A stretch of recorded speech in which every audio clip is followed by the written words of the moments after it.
So Sondra, you have a ed tech for higher education business called Construct Studio.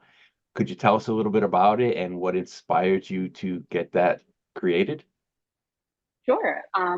Construct Studio is a 3D modeling platform designed for higher education, specifically for the humanities.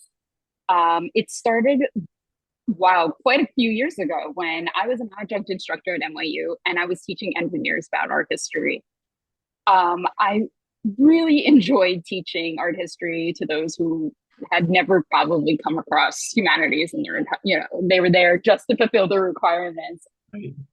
But as I was teaching them, I noticed that they had difficulties connecting the historical and the cultural aspects that we were talking about. And how did they place that information to the artifacts we were bringing up in class? So, I would show slides, have lectures, students would do presentations on artifacts. We would go to the Metropolitan Museum.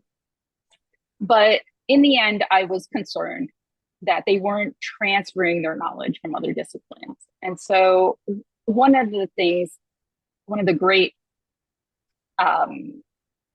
concepts that had come about is that the students would get excited when we go to the Metropolitan Museum, when they would see an artifact and they would say, I know that. So they would recognize it, they'd identify it.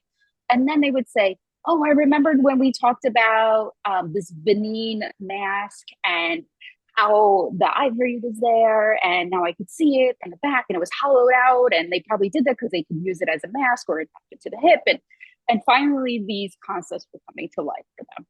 So in my last class that I had taught, I had asked them to Photoshop an object that they had found at the Met instead of giving a paper, and they had Photoshopped it into a historical environment. So we looked at the Greek and Roman section, and students were picking vases, they were, amphoras, and they were placing it inside, a Greek room. They say, and they would build this room out. So kind of like a digital dollhouse, right? And they would explain it into the class there. But I had one student had taken the Greek, there was a Roman armor there. I'm sorry, not Greek. And they had found an image online of a battlefield, and they had placed the armor on top of the horse in the image. Because when you're looking at it at the museum, you're looking at it through glass, it's just hanging up, and it's not relevant to how it was actually functioning or used at the time.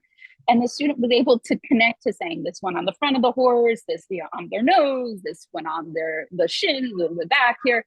And finally, it started to make sense to me that they were not making these connections because of the technology that I was employing in the class or the way of my pedagogy.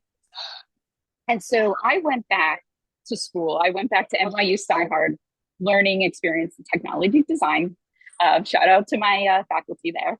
And I completed my master's on higher education and how do we use 3D tools in the humanities specifically. Oh, and by the way, Michael, just to let everybody know that the product right now is not available. We're in the MVP stage. So we are going to be piloting, hopefully in the spring, and 2 humanities courses at a New York City institution. I'm not going to say right now, but I just wanted to let you know. But if you do go to our website, we are taking emails for you, and we'll let you know how it goes. Fantastic. My cats are involved at a high level of all this, but thank you very much.